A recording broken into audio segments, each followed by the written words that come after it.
Okay, now I'm gonna do the exercises pertaining to uniform and normal probabilities. Number 14. High temperatures in a certain city for the month of August follow a uniform distribution over the interval 60 to 94. What is the probability that a randomly selected August day has a high temperature that exceeded 65? So what's the probability that X is more than 65? Let me show you a visual, guys, of this.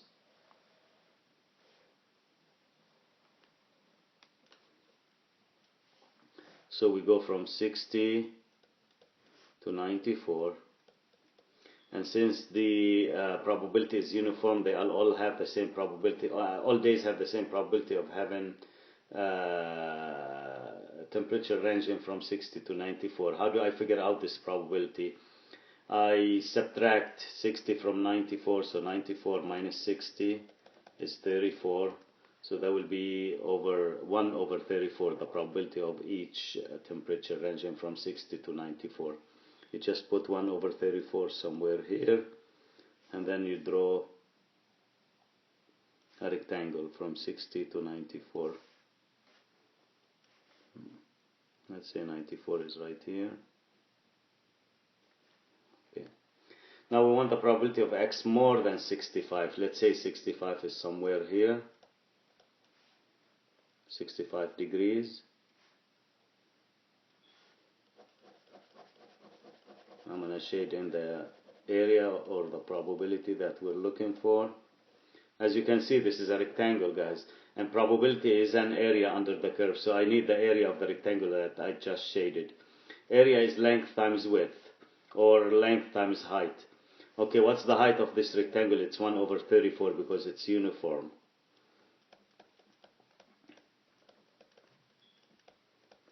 What's the width of the rectangle? It's the difference between 65 and 94. What is the difference between 65? It's 29. So if you divide 29 by 34, what would you get? 0.8529. That is the answer. Number 15. Determine whether the graph can represent a normal curve. If not, explain why. Well, let's sketch this graph.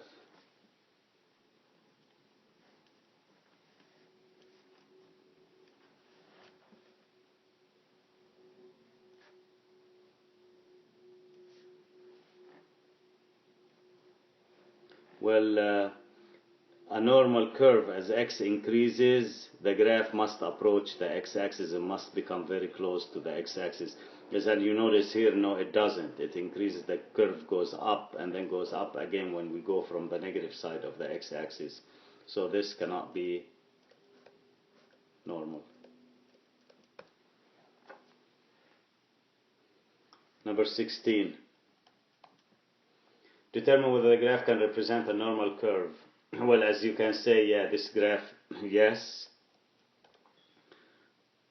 the curve approaches the horizontal line.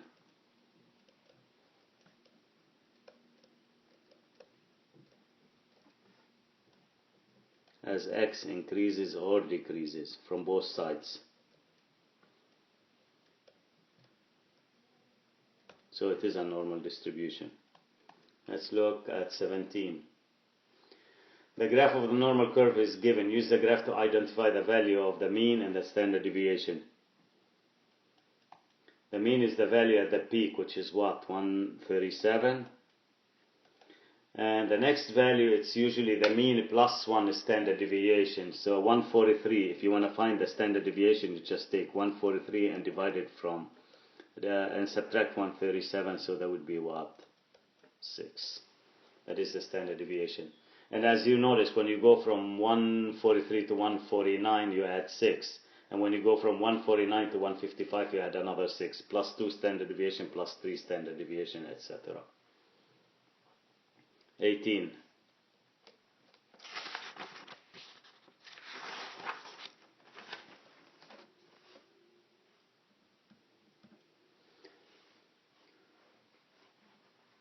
The analytic scores on a standardized aptitude test are known to be normally distributed with a mean of 610 and standard deviation of 115.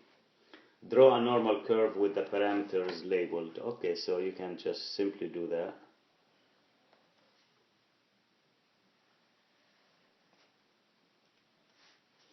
This value right here, it's going to be what? 610. And then do 1 tick mark, 2 and 3, 1, 2 and 3. And add a standard deviation each time. So 610 plus 115 will be what? 725. And then add another 115, it will be what? 840. And then 955. And do the same from the other side, but subtract. So that will be 495. And then subtract another 115, that will be what? 380, etc. So that's what he wants here. Shade the region that represents the proportion of test takers who scored less than 725. So less than 725, guys, it's this region right here. So the area to the left. So for B, it's the area to the left of x equals 725. Should make it a horizontal line here.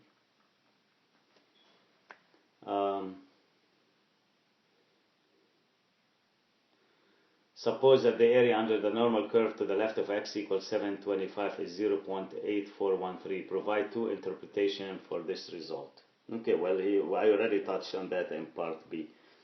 So, two interpretation, that means probability of x less than 725 is 0.8, what was it? 0.8413. So this is the first interpretation, that the probability of a randomly selected person scores less than 725 is 84.13%. And the other interpretation is a percent, it's a proportion. Proportion of test takers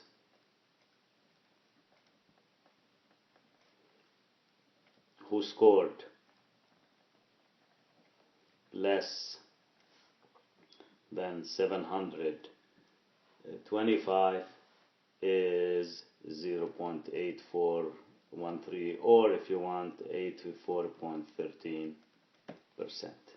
So that's exercise 18. Number 19. Okay, let's see what's in 19. Find the area under the standard normal curve to the left of z equals 1.25. So area to the left of z equals 1.25. You have two choices here, guys. You can use table 5 or you can use the calculator. If you want to use the calculator, so using your TI calculator, this is what you have to do. You're going to go to second, variables, and then you're going to select normal CDF, and this is what you're going to enter as arguments here, normal CDF. First of all, it's asking for lower bound. Less than, area to the left of z equal 1.25 means less than z 1.25. So your lower bound, you're going to go much less than 1.25, make it negative 10,000. Calculator makes it negative hundreds of millions. It puts negative 1e28 or 29, so it's a very, very small number toward the negative. Then put 1.25.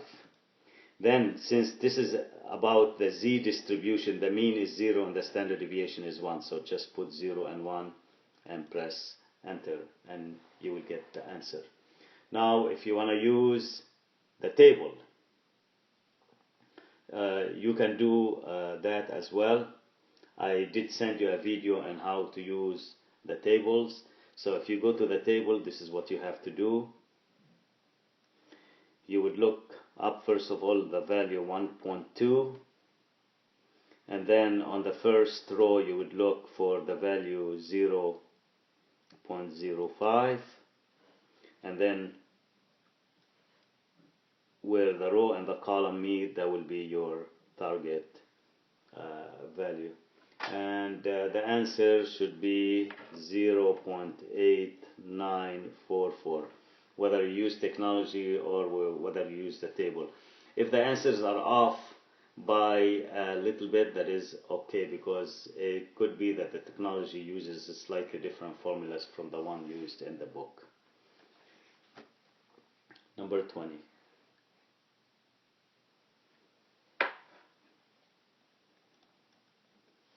Find the area to the right of z equals -1.25. Okay, if you want to use to the right, okay, your table does not give you areas to the right. So if you want to use the table, this is what you do. You look up the value -1.2 and then look up the 0.05 in here. This is the answer right here. And then whatever answer you get, you subtract it from 1, because the table produces areas to the left, but he wants area to the right. The area to the right of a number plus the area to the left of the same number, it's always equal to 1. But if you want to use technology, he's asking you to find a probability of z bigger than -1.25. That will be normal CDF. Bigger, that means the lower bound is -1.25. Bigger, how much bigger? Put 10,000 here. And then 0, 1, because we're working with z, not x, so it's always 0, 1. If you do the math for this one, guys, for 20, it will be the same as the previous question, which is what? 0.8944. 21. Find the area under the standard curve between z equal -1.5 and z equal 2.5. So he wants actually the probability of z between -1.5 and 2.5. If you want to use the calculator, that will be normal CDF. Lower bound is -1.5, upper bound is 2.5, and then 0, 1. If I do the math here, use the calculator, so I'm going to put -1.5, 2.5 for the upper, 0, 1, and then paste, and I will get 0.926270. If you want to use the table, here's what you do, using table 5.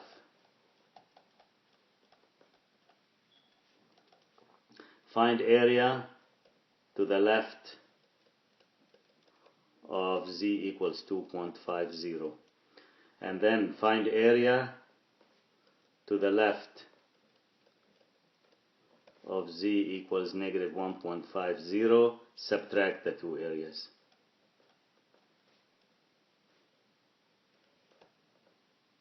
You should get pretty much the same answer. 22. Assume that the random variable x is normally distributed with mean equals 60 and standard deviation is 5. Compute the probability of x greater than 64. So mean is 60 and sigma is 5. Probability of x more than 64. Using technology will be normal CDF. It's only CDF, we don't use the PDF here. Normal. Okay, we need a lower bound.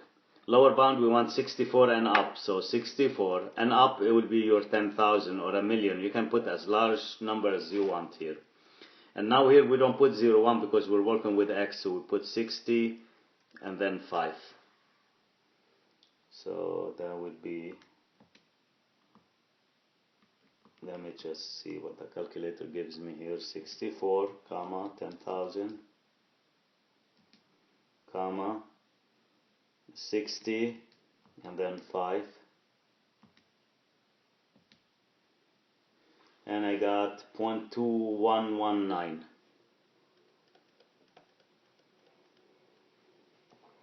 Now if you want to use table 5, you would have to change 64 to a z-score.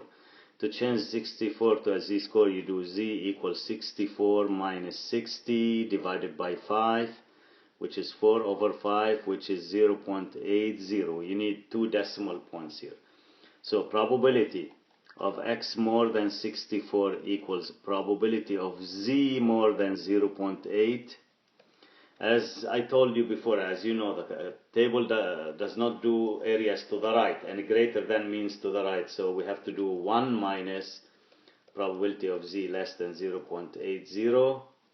And then you can use table 4 on table 5 on this one and put the answer, and you should get very much the same answer. If I look at table 5, the answer is 0.7881. And if you subtract, guys, you're going to get very much what I got using technology. Okay, next exercise. 23. Suppose a brewery has a filling machine that fills 12-ounce barrels of beer. It is known that the amount of beer poured by this filling machine follows a normal distribution with a mean of 12.14. So mean is 12.14 ounces. And the standard deviation is 0.04 ounces.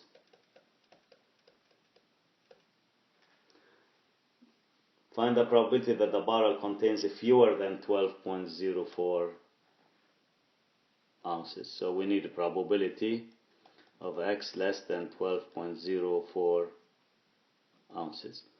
You can do this 2 ways. You can use technology or change it to a z-score. I'm going to use technology here, so that will be normal, CDF, and then now you have to enter the lower bound. When you do a less than, guys, your lower bound is a negative 10,000 always.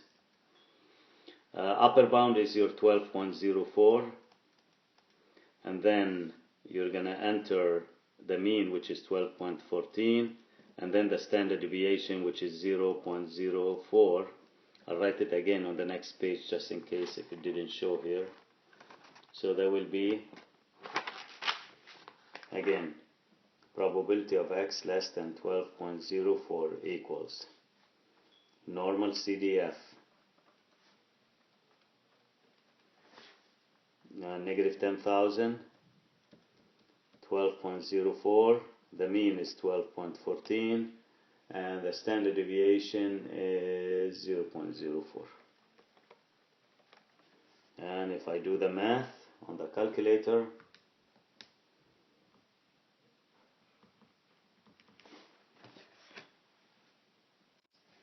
the answer is 0.0062. Please check those answers, guys, as you watched the video if you haven't done them yet. I hope that you did already the review and you're just trying to compare your answers and your work with my work. 24.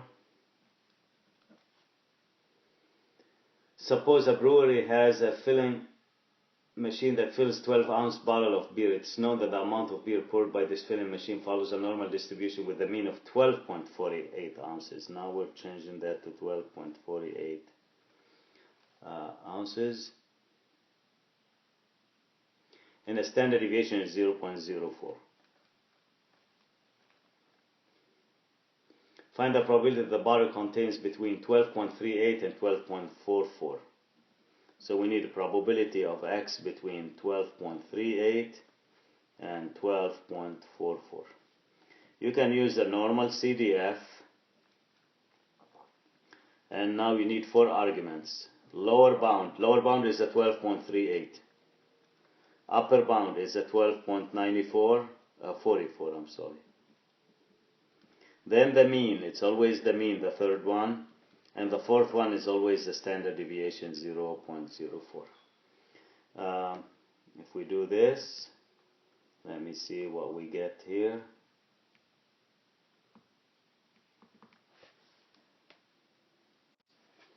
The answer is about 0.1525. If you want to do it by hand, you change 12.38 to a z-score, you change 12.44 to a z-score.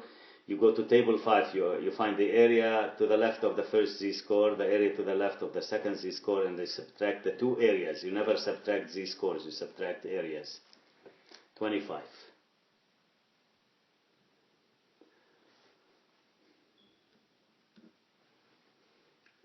The tread life of a particular brand of tire is a random variable best described by a normal distribution with a mean of 60,000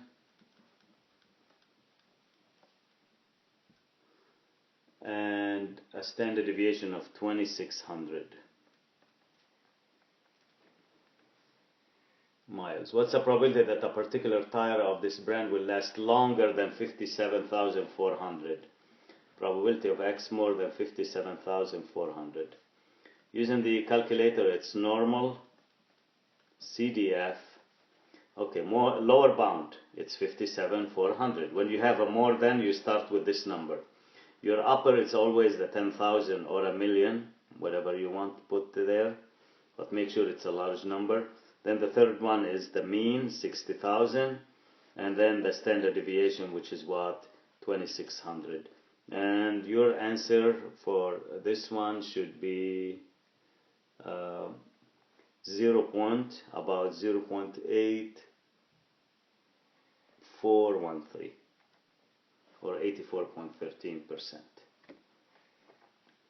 26. Find the z-score having area 0.86 to its right under the standard normal curve. Okay, let me just sketch this one. This is the standard normal curve. It's for z-score. Normal curve for x values. So this is for z here. I'm gonna label it as z. This is a 0. The mean is 0, and standard deviation is 1. Having 0.86, having an area 0.86 to its right. So this is to the right of 0 is 50%, to the left of 0 is 50%. So having an area of 0.86 to its right, it must be in the negative area right here. So that's the z-score that we're looking for. And this area that I'm shading right now should be the 0.86. Okay, if you want to use table 5 for this one, you can easily do that, but you're going to do it, you're going to go in reverse order. We usually give you the z-score, and to find the area, now you are given the area, and then you need to find the z-score. If the area to the right is 0.86, what's the area to the left? It is 1 minus 0.86, which is 1 minus 0.14. 0.86, I write it down, and then it's 0.14. So this is what you have to do, guys. You go to table 5 and go inside the table and look for the closest number to 0.14. And once you match this number, then you try to read the z-score that corresponds to this number. If you go to table 5, you're going to find out that the closest value, the closest z-score, which corresponds to an area of 0.14, it's negative 1.08. Now you can do this one on the calculator. In the calculator, you have to go to the x to the inverse norm function. The inverse norm requires 3 arguments. One is the area to the left, then the mean, then the standard deviation. So that would be inverse norm. Area to the left, since he gave me the area to the right 86%, the area to the left is 14%, so you put 0.14. And since you guys working with the standard normal curve and you want z, you just put 0 and 1, and that should give you a value very close to what we got here, which is negative 1.08. Remember, when you use the inverse norm, you must provide the area to the left, not the area to the right. It will not work, just otherwise. The next one, 27. A physical fitness association is including the mile run in its secondary school fitness test. The time for this event for boys in secondary school is known to possesses a normal distribution with a mean of 470 seconds and a standard deviation of 50 seconds. Okay. So the fitness association wants to recognize the boys whose times are among the top or fastest 10% with certificates of recognition.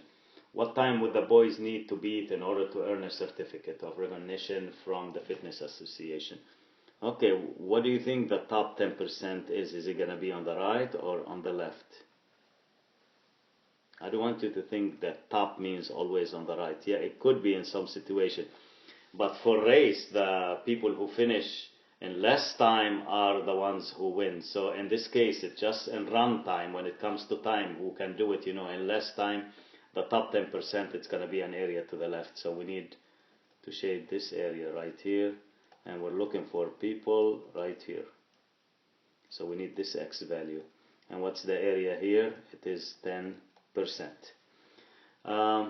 Here's what you can do. You can go to table 5 and figure out the z-score that corresponds to an area of 10% and then find X, or you can use the calculator. So I'm going to do it both ways, guys. I'm going to show you how to find the area that corresponds, the X value that corresponds to an area of 10% to the left using table 5. Okay, so area to the left here is 10%, which is 0.10. So I'm going to go inside the table 5 and try to see if there is a number that's very close to 0.10. And that would be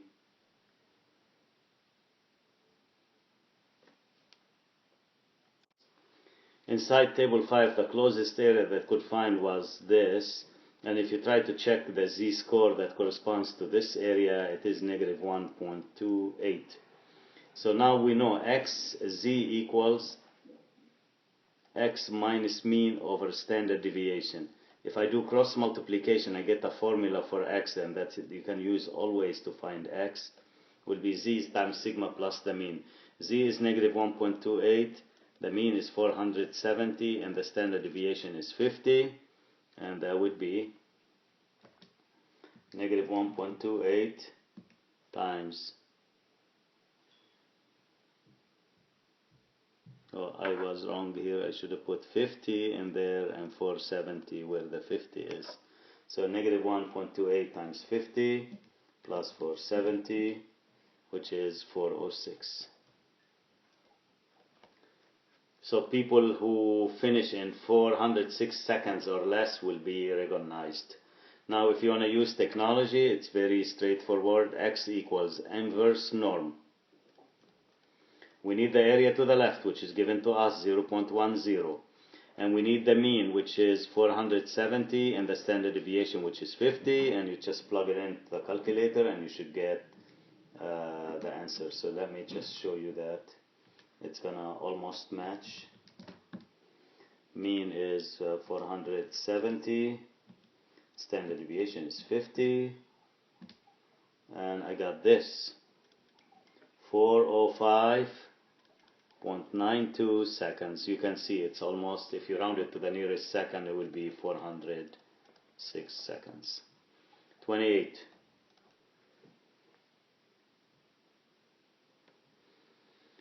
The length of time it takes college students to find a parking spot in the library parking follow a normal distribution with a mean of 3 minutes, standard deviation of 1 minute. So mean is 3 minutes and standard deviation is 1 minute.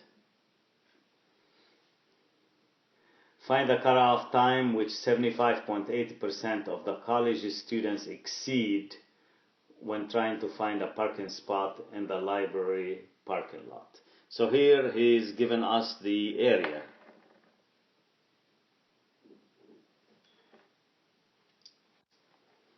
So let me sketch this one here. This is a 3 minutes right here. This is the mean. Why did I go beyond 3? Because it's more than 50%. We need this x value. And I know the area to the left area is, he said it's what? 0.758, 75.8%. So if you guys want to use technology, x will be inverse norm. Enter the 0.758, enter the mean, which is 3, enter the standard deviation, which is 1, and let's see what the calculator does here. 785, comma, I'm going to enter 3 now, and then the third argument is 1, which is the standard deviation, and I got the 3.8 minutes, about 3.8 minutes.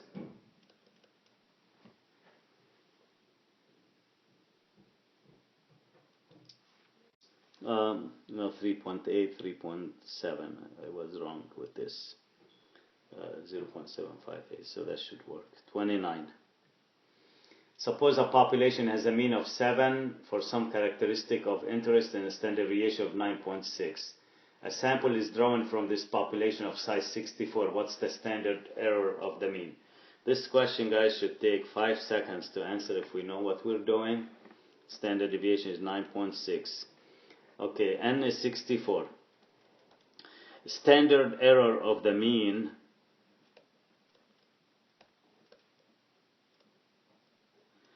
is the standard deviation of the sampling distribution.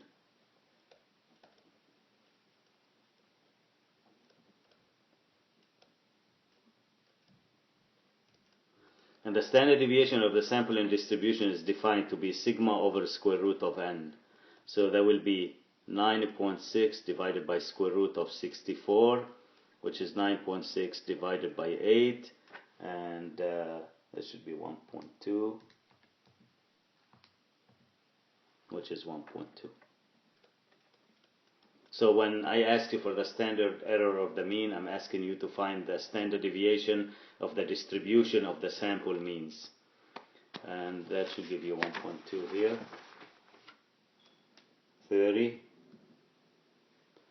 The number of violent crimes committed in a day possesses a distribution with a mean of 2.1 crimes per day and a standard deviation of 4 crimes per day. So mean is 2.1 crimes and standard deviation of 4 crimes per day. You notice standard deviation and the mean have the same units. A random sample of 100 days was observed, so n is 100. And the mean number of crimes for the sample was calculated. Describe the sampling distribution of the sample mean.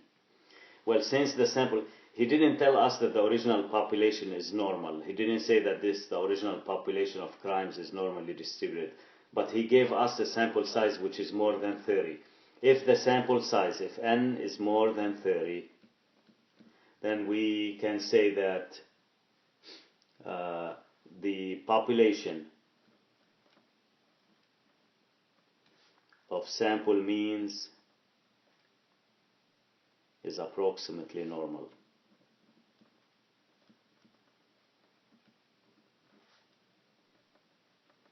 And the mean of the new distribution is the same as the mean of the original population. This is the central limit theorem, guys, that you learned in on the chapter on sampling distribution. So that will be 2.1. And the standard deviation of the sample mean, which is the standard error of the mean, it's sigma over square root of n, which is 4 divided by square root of 100, which is 4 divided by 10, which is 0.4 crimes per day. So that is the description. 31. The average score of all golfers for a particular course has a mean of 67 and standard deviation of 3. So mean is 67 and standard deviation of 3. Suppose 36 golfers played the course today. Find the probability that the average score of the 36 golfers exceeds 68. So n is 36. Okay, the question here, he's not talking about one individual. He's asking about the average of those 36. So you guys don't put x here. You put x bar greater than 68. Sorry. Okay. We can do this using the calculator, or we can do it by hand. I'm going to show you how to do it both ways. Using the calculator, you go to normal CDF. And now, you need to enter a lower bound, which is 68, upper bound, which is 10,000, mean, which is what, 67, but I'm going to pause here at standard deviation. We're not working with the original population, we're working with the population of the sample means. The standard deviation is not 3, it is 3 divided by the square root of n. And what is the square root of n here? Square root of 36. If you don't do that, you're going to get a wrong answer. So if I do this, so the answer will be 0.0228. Now if you want to do this by hand, here's what you do. You can change 68 to a z-score. Z is this formula. When you work with a sample, it's x bar minus mean divided sigma over square root of n, because the standard deviation is not sigma, it's sigma over square root of n. So you do x bar, which is what, the 68, minus the 67, which is the mean, divided by 3 over square root of 36, which is 68 minus 67 is 1 over 3 over 6 is 0.5, so it is a 2. So we need to find a probability of z greater than 2.00. Table doesn't give us areas to the right, so we'll do 1 minus probability of z less than 2.00. And if I use table 5 to find the answer here, I get 1 minus 0.9722. Let me just make sure. I'm looking at the table now at the 2.0, guys. 0.9772. And you can see it's a perfect match. If you do 1 minus, it's going to be 0.0228.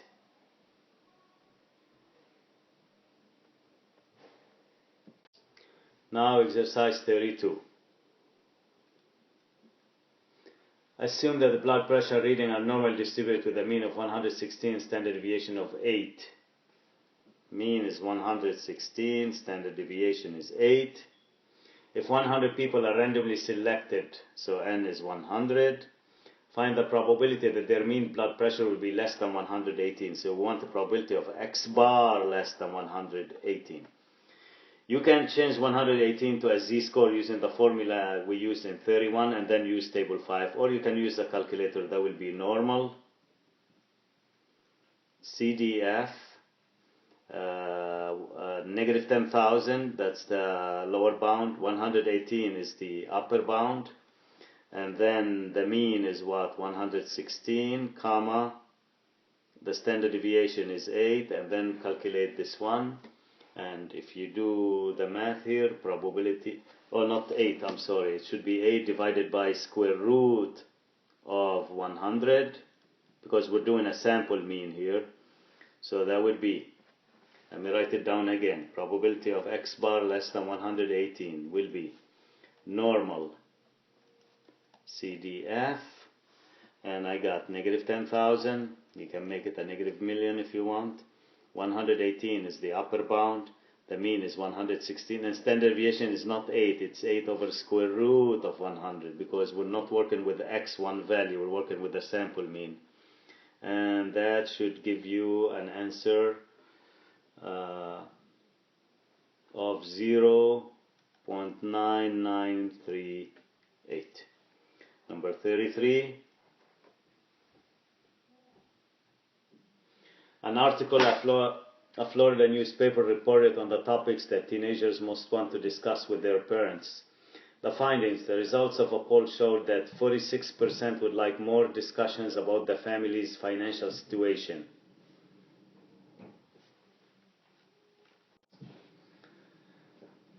%, would like to talk about school, and 30% would like to talk about religion. These and other percentages were based on a national sampling of 522 teenagers. So N is 522. Estimate the proportion of all teenagers who want more family discussions about school.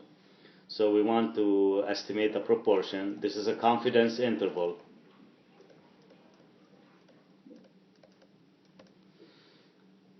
Use a 95% confidence level. So confidence level is 90%. Okay, now which proportion we're looking for? The ones who like to talk about school. We know P hat is the sample proportion given to us to be 0.37. What would be Q hat, guys? It will be 1 minus 0.37, which is 0.63. First of all, before you proceed, you have to make sure that N times P hat times Q hat is more than 10. Well, N here is 522 times P hat, which is 0.37, times Q hat, which is 0.63, and let's see what we get. It should work because it's asking you to find the confidence interval. So 522 times 0.37 times 0.63 will give me 121, which is more than 10, so we're safe to proceed. I'm going to show you how to use the calculator to do this one, and then we can do this by hand. Okay, to use a calculator, you go to Stat, and then Tests. So I'm going to go Stat, Tests, and then you scroll down until you see one prop Z interval, which is the letter A.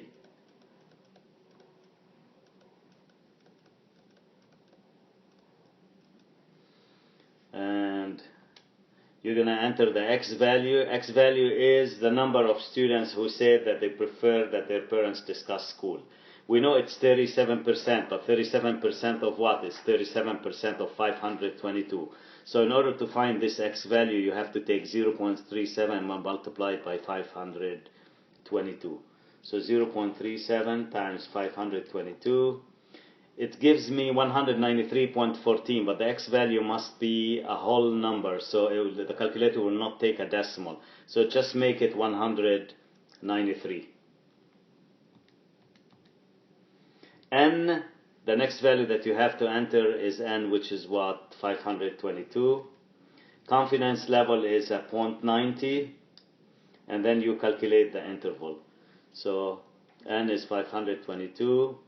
Confidence level, you put 0.90, and then you press enter, and this is your interval. It's going to be a 0.335 and then 0.4045.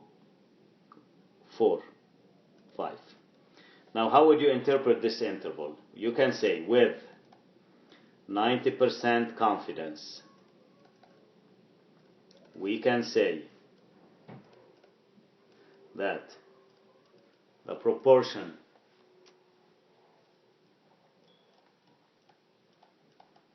of teenagers who like to discuss school issues with their parents is between, I'm going to convert 0.335 to a percent, 33.5% and 40.45%. This is how you do this exercise using the calculator. Okay, to do this by hand, here's how you do it by hand. First of all, you have to find the margin of error E. The margin of error E is ZC is the critical value at the 90% level times square root of P hat Q hat divided by N. Now, the critical value at the 90% confidence level is 1.645. You can see it even at the table at the bottom of table 5. So that will be 1.645 times square root of P hat is 0.37, Q hat is 0.63, and then divide by N, which is 522. If you do the math here, guys, you're gonna get a 0.0348. 0.45. Let me just do it to 3 decimals. So your actual proportion, population proportion, is always between p hat minus e and p hat plus e, and that's what he's asking you to do in the exercise. So p will be, p hat is 0.37 minus 0.035 and 0.37 plus 0.035, and if you do the calculation you will get 0.37 minus 0.035. It will give you a 0.335, which is 33.5%, and this one 0.37 plus 0.035 will give you 0.405. So it's very much exactly what we got when we used the calculator. You can change those decimals to percent, so it will be 33.5% and 40.5%. The last one. University dean is interested in determining the proportion of students who receive some sort of financial aid. Rather than examine the record of all students, the dean randomly selects 200 students, so n is 200, and finds out that 118, so that's why x is 118, receiving financial aid. Use a 98% confidence interval to estimate the true proportion of students on financial aid. So confidence level here is 98%. Okay, to use if you want to use your calculator, you can go to stat, tests, one prop z interval, and then you enter the x value. The x value is 118. Then you enter n, which is 200. Then you enter the confidence level, which is 0.98, and then you should get the interval.